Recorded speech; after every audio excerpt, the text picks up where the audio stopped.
ज़ुल्हिज्जा के पहले 10 दिन अल्लाह सुब्हानहू तआला ने अफजल दिन बनाए हैं और इसका तज़किरा हमें अल्लाह की किताब में मिलता है।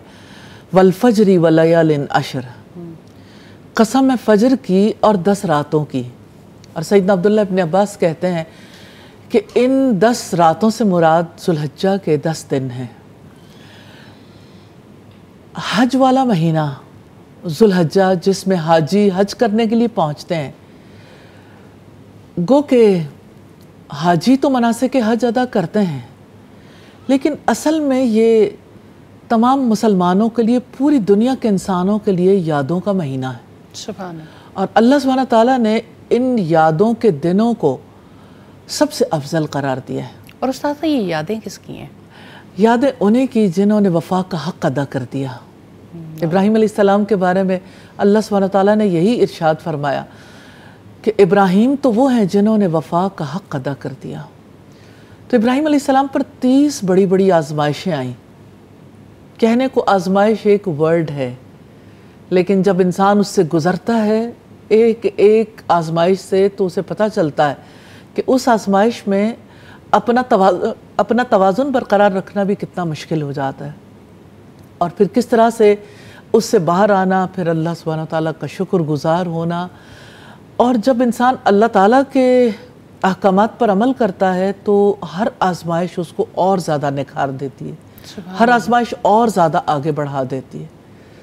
तो अम्बिया पर ही सबसे ज़्यादा आजमाइशें आईं, और फिर उसके बाद उन लोगों पर जो अम्बिया के करीब हैं, फिर उसके बाद वाले लोगों पर। यानी आजमाइश अल्लाह सुब्हानहू तआला की तरफ से ईमान का टेस्ट भी है, और आजमाइश आगे बढ़ाने का जरिया भी है, ईमान की निशानी भी है।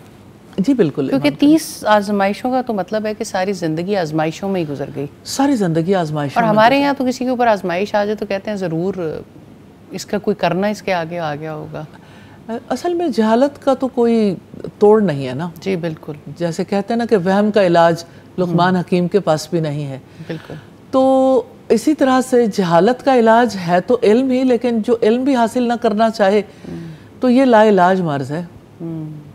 जब तक कोई इल्म हासिल ना करे, इल्म से ही इस यानी तकलीफ़ को दूर किया जा सकता है, और इस माइंड सेट को जो है वो सही किया जा सकता है। तो आजमाइश तो ज़ाहिर है कि यानी समटाइम्स ऐसा होता है कि इंसान ज़िंदगी में ऐसे काम करता है जिसकी वजह से अल्लाह सुब्हानहू तआला उसे किसी न किसी मुश्किल में मुब्तला कर देते हैं। लेकिन मुश्किलात में मुब्तला होना बहरहाल इंसान को निखारता है। मिसाल के तौर पर किसी पर बीमारी आती है तो ये बीमारी उसके लिए किस तरह मुफीद साबित होती है। रसूलुल्लाह ने फरमाया बुखार को बुरा ना कहो, और आपने एक दफ़ा किसी मरीज़ की इयादत करते हुए एक स्टिक को तोड़ा और उसको झाड़ा और उसके पत्ते झड़ गए, तो आपने फरमाया कि जैसे ये पत्ते झड़ जाते हैं, हम जब झाड़ते हैं पत्ते झड़ते हैं, इसी तरह से बुखार की वजह से इंसान के गुनाह झड़ जाते हैं।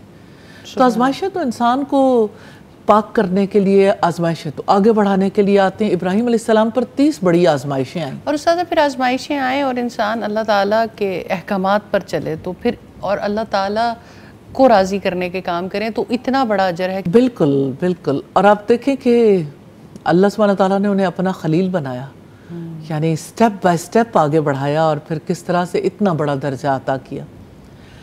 तो इब्राहीम अलैहिस्सलाम की आजमाइश तो बचपन से ही शुरू हो गई थी। जैसे यानी जब उन्होंने बुतों को तोड़ा था और बड़े बुत पे कुल्हाड़ा रख दिया था, और फिर किस तरह से यानी सारी सोसाइटी ने और वक्त के बादशाह ने भी तय किया था कि इन्हें आग में जला डालें। तो अगर आजमाइश थी एक तरफ, तो दूसरी तरफ सारी दुनिया के लिए कितनी बड़ी निशानी बना दी।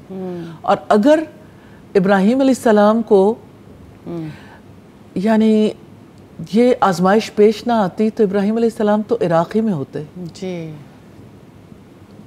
फिर मक्का तक जाने का सफ़र भी ना होता, और हज के ये मनासिक भी ना होते, और फिर ज़ाहिर है हमारा ये हज का सिलसिला, ये यादों का सिलसिला, अशरा ज़ुल्हिज्जा का सिलसिला एक आग से जुड़ा हुआ।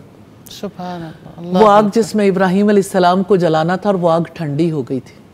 उस आग के बायस اللہ سبحانہ تعالیٰ نے یہ ممکن بنایا کہ ابراہیم علیہ السلام وہاں سے نکلیں اور نکل کر مصر تک پہنچے اور مصر میں جا کے ایک اور آزمائش میں مبتلا ہو جائے.